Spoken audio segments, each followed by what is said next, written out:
Welcome back to Sprague Homestead. Today let's talk a little bit about the things that you can be planting in your garden for your rabbits this summer. So spring is just around the corner, and I know a lot of us are starting to plan out our gardens if we haven't already. I tend to be a little bit slow because most of my stuff can't go out until like May anyway. But I'm definitely making my list of things that I can grow for my rabbits.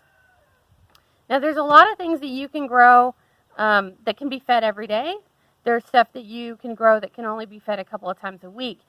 Now, the things that I grow for my rabbits are not a complete list. You can go online and probably find a whole bunch of lists that tells you of all the things that your rabbits can and cannot eat. I'll actually do a video about that coming up in the next couple of weeks that goes more in depth about the things that you can and cannot be feeding your rabbits.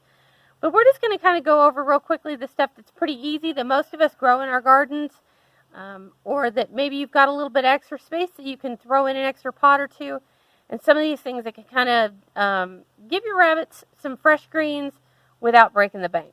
So the first thing we'll talk about is stuff that's kind of high in things, something called oxalic acid. And I always say that wrong, but it's OXALIC. But this is stuff that you really don't want to feed your rabbits more than a couple times a week. I see some really dangerous information online where people talk about how, well, you can feed it every day, you just don't want to feed very much. I think this is really misguided. And a lot of these people, unfortunately, have rabbits that don't make it past about age 5, where they develop things like kidney stones and other things, because it kind of all works together with calcium. So you kind of want to be careful about some of this stuff. But it's things like, I'll kind of go through this, your radish greens, also your beet greens, things like Italian parsley or any of the parsley family. This stuff is also pretty high in calcium on its own. So you want to be really careful with this, especially to does that are pregnant or nursing. It can actually cause all kinds of pregnancy issues. Also included that is kale. Now, I've seen a lot of studies online where one time they'll say kale is okay, the next time they're going to say that kale isn't.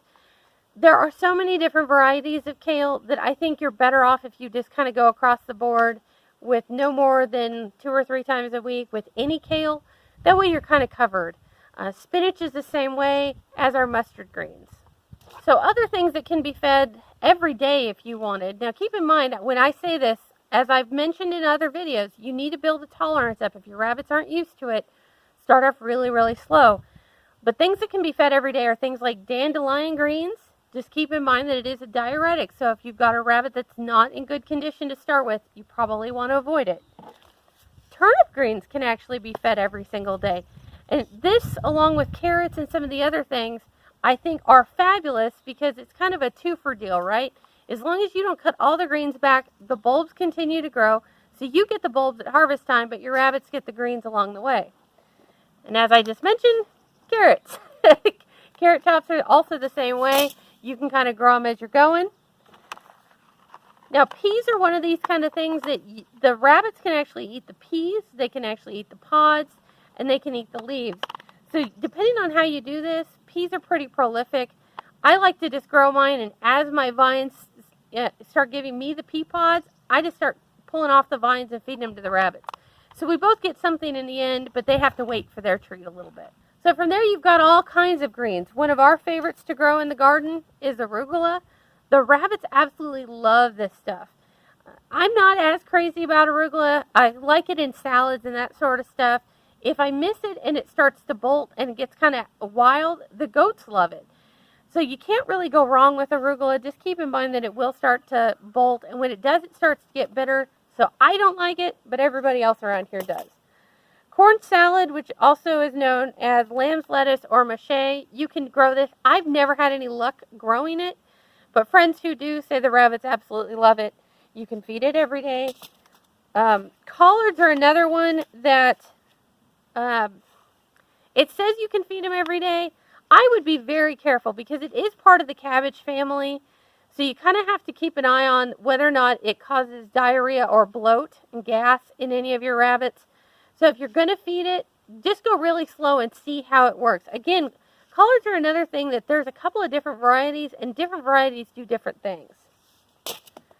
Radicchio or chicory is another thing that you can grow for them. My understanding is this is also related to cabbage. I have never grown it before, so I got a packet this year, and I'm going to try it. But you probably want to be pretty cautious with it and just see kind of how the rabbits do with it. One that we grow here a lot is Swiss chard. I grow it in just about every color you can get, because you can get pastels and neons, bright lights, silver. I think this is a silver. This is a silver beet. You can get the great big, I can't even think of the name of it, starts with an L, but the great big chard. Rabbits love it, no problem with that.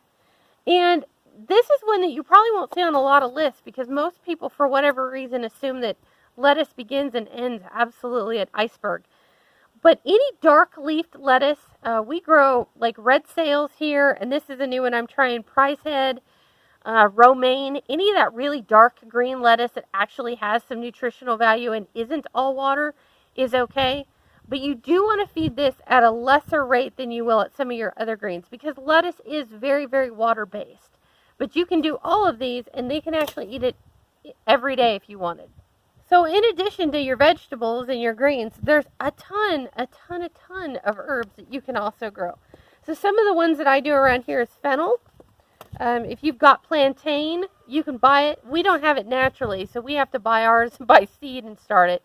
But plantain is also one.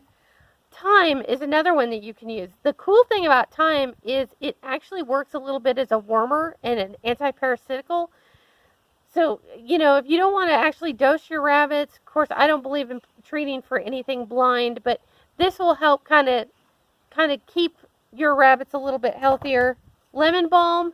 Now, lemon balm being part of the mint family, you want to be pretty cautious with and not feed a lot of this to does that are nursing, as it will cause them to dry up and actually decrease milk production. So keep it easy with the lemon balm.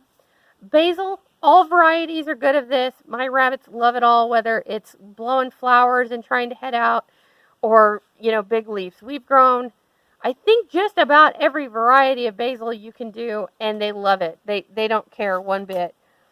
Oregano is another one you can do, and they love it. Any kind. I've got the, oh gosh, what is it? I've got one that's a golden, I think is a golden oregano. The one that they were not crazy about was the Greek hot and spicy oregano. They were a little not sure about that, but about half of them had a real taste for it. Cilantro is another thing that they absolutely love. I am a cilantro lover, so this is one of those things that I set out to grow for the rabbits and then end up fighting them for it. A couple of other things that you can grow. If you've ever watched any of our channel, you know that I grow a lot of mint. I also really love to grow lavender, and I grow a lot of sage. All three of those you have to be really, really careful about, because they will either induce early labor or will cut off milk supply in does or dry them up. So while you can grow them, and when my mint patch takes off, I cut a whole bunch of it and feed it to, young rabbits, bucks, does that I'm not breeding anytime soon, and I go ahead and use it.